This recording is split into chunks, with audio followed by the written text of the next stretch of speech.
二人高度评价。So, today we're going to check out a song called Listen, and it is not Beyonce's song, Listen. It is in fact very different from my understanding.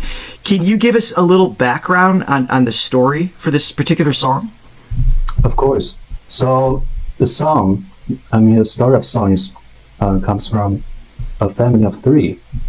They make their living by selling those egg waffles and those snacks in the streets. Unfortunately, they were born to be unable to hear anything, like deaf mute. Okay. So yeah, because is this a true story? Yeah, it's a true story. Okay. Happened in January. Yeah. So because those hearing aids were so expensive that they could only afford for one for their daughter.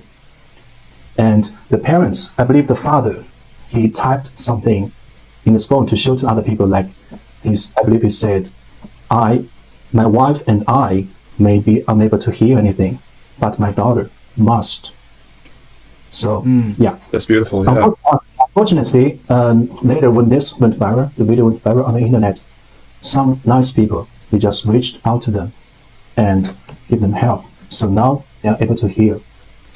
Wow. Yes. Oh, that's amazing. Incredible. So this is a duet. It's Charlie and another singer. So Yeah, is the other singer singing from the role of the daughter? Is it that type of... Basically, the two just like talking to each other. Okay. So, no, they're not a daughter, I guess. Just they're talking to each other. And because there is a language barrier, right, about the lyrics. So basically, I think the story of the lyrics, basically you can understand that the daughter, she's trying to collect those sounds she hears everyday life, and bring them home to their parents, hoping one day their parents can hear them too. Yeah. And Ken just made a message too. Said she's only deaf, not mute, for the daughter. Yes. Okay. Understanding there too. So, and some of the comments here too, as they come in when we break between things, Zach, please feel free to share with what, if there's something relevant for us to know, because of course we suffer with English alone, so we really want to take advantage of you being here to help us out. Yeah. Okay, if I say something important, Yes, please. Of course. All right, very cool.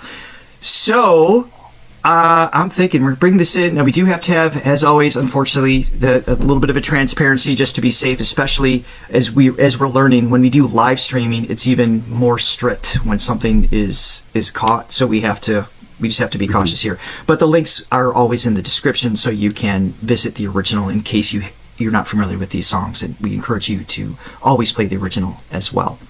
So yes. 树要耳朵开鲜花，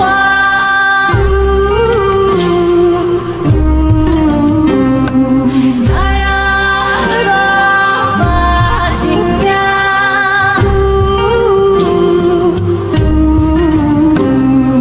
大雨小雨慢慢下，孩子想要在抵达。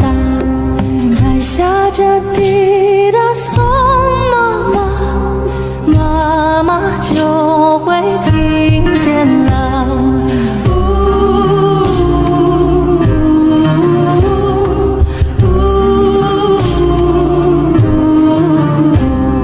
现在这树上树叶沙沙，朵朵人间咿呀呀，又踩着小声与哭声唤我，一声一声喊回家。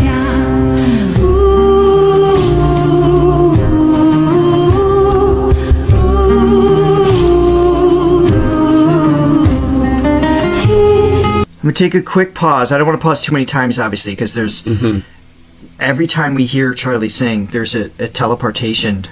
I was going to say, I'm immediately transported. I'm like, the first note, I'm just in another land. Yeah. Wow. Every time. Now, how do you say the other person singing? What's her name? Tang Wei Wei. Tang Wei Wei? Yeah, that's pretty good. Okay, I'm only going to say it once. She does some really skillful things here. That she's actually to do a subtle crescendo where the volume is slowly increasing in volume with a vibrato build. She's got these cool little inflections that are actually really challenging to do, but they're almost understated. So it's just kind of painting a picture. And I don't have the actual lyrics here. The stories, obviously we have context to the story here. And I'm okay with not seeing the lyrics as it goes, because that it just takes up too much brain power. And then there's so much happening sonically. I almost don't want the disruption, but I'm going to go back and I want to absorb the lyrics too, of course. Yeah, absolutely. So I love I just love the sort of traditional folk sound of the music and melody and the chords. Almost droney again. yes. I had to hear it again, but yeah, I love how it sort of just stays in that C minor for a little bit. It's just kind of like all revolving around that melody just kind of floats on top a little bit. But I want to hear what she's doing again as well, so I'm just going to back it up. 风雨慢慢下，孩子想要再抵达，在下着雨的送妈妈，妈妈就会听见了。They sound great together too. Oh yeah, great pairing. 现在这树上树叶沙沙，朵朵人间咿呀呀，又踩着笑声与哭声哗哗，一声一声盼 Those 回 moments, 家。 those lifts are really tricky.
The moments that they're showing people, what's being said there, are they related to the story? Or is this? Yeah, I believe the father and daughter were involved in those. So they're actually there in the audience. They're seeing this. Wow. Yes. Wow.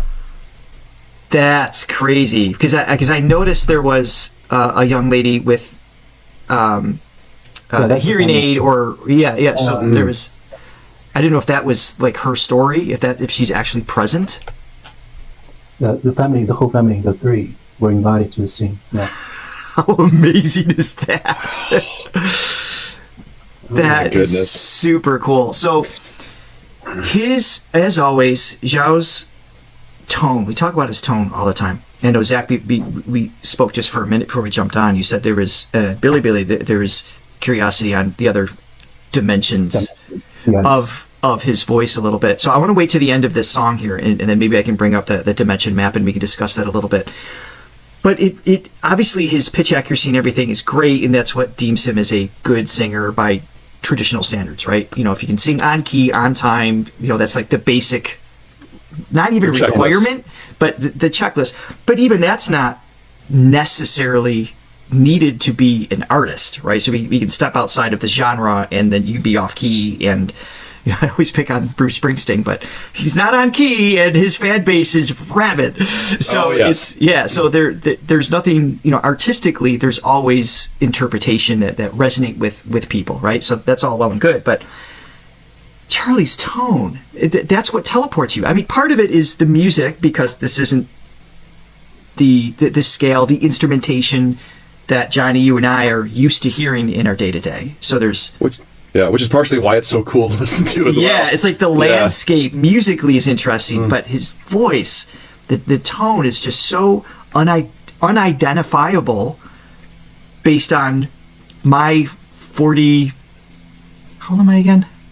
Is it 40? Too old. Older than me. Older than me. My That's age. I think it happens after 40. You just stop counting. It's just like the upper 40s, somewhere that 47, 48. I don't know. Math is hard. So it's 48. Wow. Yeah, you're close to 50. Yeah. Okay. Anyway, as I you look great though. You look great. So, but 48 years of hearing singers and everything, there's no other comparison. Mm-mm.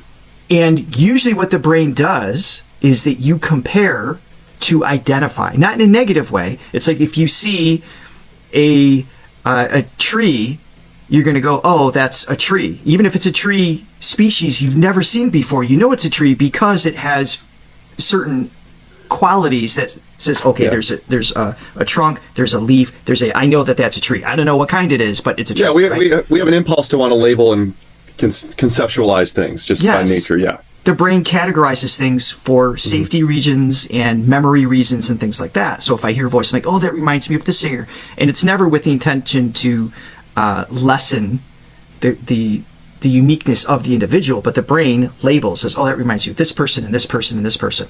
And that helps create a new memory in my brain for this new singer. I can't do that with Charlie. Because I got nothing. There's no other voice that goes, oh, no. It doesn't remind me of anything. Yeah. It's almost like it's like a musical instrument. It's almost like not even a voice at times. There's just there's a delicate gentleness and like a pristine gentleness to his tone, but also so powerful, and it just penetrates you, and it's unlike anything I've heard. It's unbelievable. Absolutely. And by the way, question for Richard. So I kind of want to know what's your honest assessment of the very first lines of Charlie's singing, like da da da da. It's something like he switches his register, right? That kind of yodeling and. Oh, you're talking like where he has the yodel, that switch? Kind of, yeah. So well, technically it's a yodel because you're switching from chest voice to head voice. I always do this because I'm just thinking if I'm thinking like a cross section of the vocal folds that are actually only about half the size of your eyelids. The vocal folds are very small, housed inside of the larynx, and they stretch from front to back, and they're this big. So if they're thick, they produce typically a slower speed of vibration, a range of slower speeds, but also gives a warmer quality. It's like the thicker string on a guitar versus a thinner string. So it has that thick to thin. And when you do that like cry or yodel or register change, it creates that crack, just that little quick little flip, chest voice, head voice, and back again. Yes. So it's really just intentional air pressure that he's adjusting in that moment. What's incredible is the accuracy of the notes in the chest voice and the head voice, and then right back to chest voice in a fraction of a second. That's where the skill really comes into play. Yeah. I mean, just thinking of... Oh, go ahead, Zach. Oh, it's okay. Go ahead. Oops. No, it's just to piggyback on that. So just the range of notes that he's singing. So it's like, that's the G4. So the highest he gets up to is like a C5, which, for a typical male voice, that's a high note. That's a really high note. For him, he's in a different category, so I don't know where his sort of break would be between chest and head voice. So I don't know if that's actually an interesting point. I have a suspicion that, like you're saying, so the C5 being right here. Let me bring in the other. Let me zoom in. So Yeah, so it starts on C4. Right. And then it goes to G. And then B flat. And then C. Then B flat. And then G. Yeah. Yeah. So those are the notes. So this is pretty common range for a male singer to have those jumps between chest voice and head voice. The difference with Charlie, though, is his overtones is more androgynous, more childlike, more whatever Charlie, right? We don't have a label to compare it to. But I would say the mass of the folds and the changes I think are very typical. It's just his ability to manipulate the overtones is really what makes it feel like it's in a higher space, Yeah. I think. Right. So where does the flip happen? Is it the da? Is it that part? Da, da, da, da. Right. Well, we'd have to go back, wouldn't we? Because there is that. Da, Well, right from the beginning. So you get da da. That right? That's what you're talking about. So it'd be da da. That's too early for me. Da da. See, I went up to the C, and he's got like that accuracy right there, right? So that's where the flip is, the G to the B flat, which again is, I think, typical for a warmed up male singer, which I am not in this moment. Yeah, because there's a little flip with the second part of that phrase. Da, da, da, da, da, da, Yes. da, da. And that covers about an octave range of notes where that flip is typically available. So, but again, it's just his accuracy is just so cool. Yes. All right. So we're right around here-ish. Let's keep going.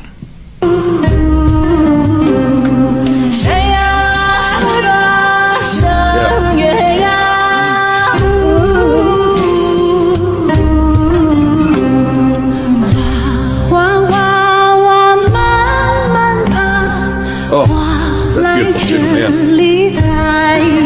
Oh yeah, his recording is great. Wow. Still there. 就会听见啦。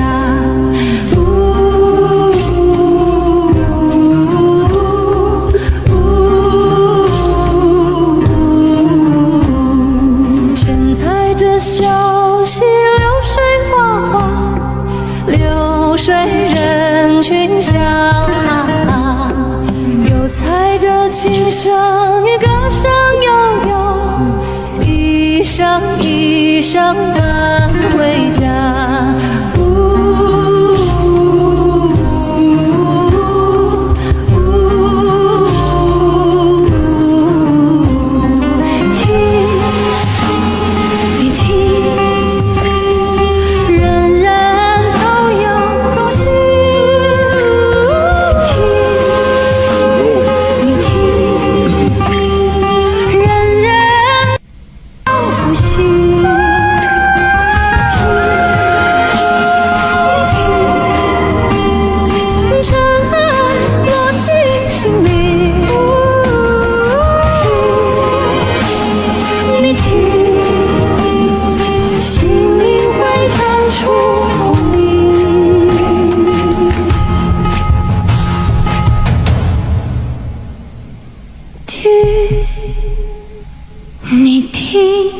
That's a little girl. That's a daughter. That's her.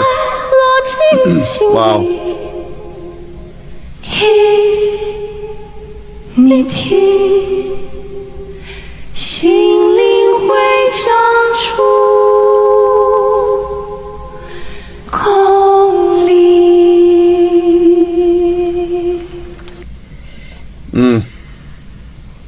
Oh, that's hard to breathe in. Wow.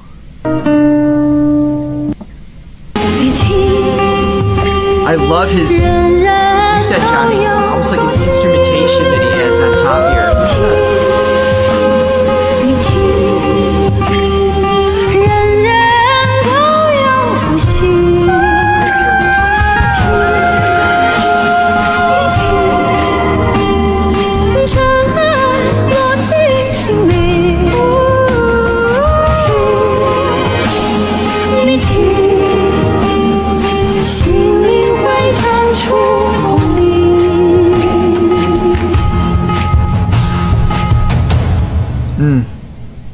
听，你听，真爱落进心里。听，你听，心灵会长出空灵。 There is something so beautiful about the flaws at the end. There's something so conversational. There's something so perfectly imperfect, I'm borrowing a song title of Johnny's, about that moment, because it's that, they're facing each other, the music's done. So if they were absolutely in sync and they were absolutely pitch perfect, it would not have felt like real. It would have been inauthentic. Nothing about this was overproduced, and everything was just so perfect. Just perfect. Perfectly imperfect. I don't know how else to say it. It just puts me in a meditative state when I hear it, and it's like I forget that we are a reaction channel and we're supposed to say stuff. Like I'm stupefied. I'm like, oh, like I want to meditate. And say it again, Zach. Meditation state, like those Zen, the only thing. Yeah, it's like lucid dreaming, where you can just I want to hear more Charlie, then you want to hear more Charlie, and just kind of move into there. Yeah, and let's put them together. Yeah, I mean that sounds something like similar to me. Charlie's so manipulative to his voice. Yeah. It's to the hi-hat voice. It's really amazing. So I do, real quick, first of all, thank you, Una, very much for the 3 coffees, and Michelle as well. We appreciate you being here and your support. Let's look at the 7-dimension graph, because you said that was something that was of interest on Bilibili. So I just want to take a quick look at that and switch over. So, Zach, you're still here in the background. We just can't see you. So basically what this graph is, if you're not familiar with it, this is the 7 dimensions of singing. This is the throat technique that I developed and use. To put it simply, each of these dimensions target specific muscle groups within the voice, okay? So flexibility refers to the ability to have the vocal folds stretch quickly. So that includes quick little runs and easy access to head voice. Obviously, this is something Charlie does very well. And pure tones, too. So in other words, it's not always breathy or always raw. He has choices, and it's the responsiveness of the vocal folds. That's what that refers to, and the muscles related. Breathing is kind of obvious. Those are the muscles related to in and around the lungs. So that has to do with being able to make things quiet and loud on multiple notes and in multiple registers. Intonation is, by the way, I'm not placing these in a way that I'm not assessing Charlie's voice in the sense of like, okay, this is where he's at with intonation, this is where he's at with breathing. I'm just defining them real quick, okay? So intonation is just pitch. So it's the pitch accuracy, and he's so good at it, and he can bring in vibrato and go straight tone whenever and wherever he wants. Range is chest voice, head voice, falsetto. In the control, Johnny and you and I have talked about this. It's not just, oh, here's a low note, here's a high note. It's the choices in the ability to move between registers at a whim. Yeah, it's almost like low and high are just irrelevant for him. It's it's not a problem. Yeah. So getting low notes and high notes gives you more choices in a song, but it's your ability to adjust the tone, which is right next to it, that has to do with the acoustical space above the larynx. So that's your pharynx, mouth, and nasal cavities, and those are the highlights. That's something that is so unique to Charlie that we were talking about. Articulation is the lips, tongue, and jaw muscles. So that's being able to pronounce the word you want clearly in the moment. Now, we've heard him sing in multiple languages, and we can spot that there's an accent when singing in English because it's the only language that we know.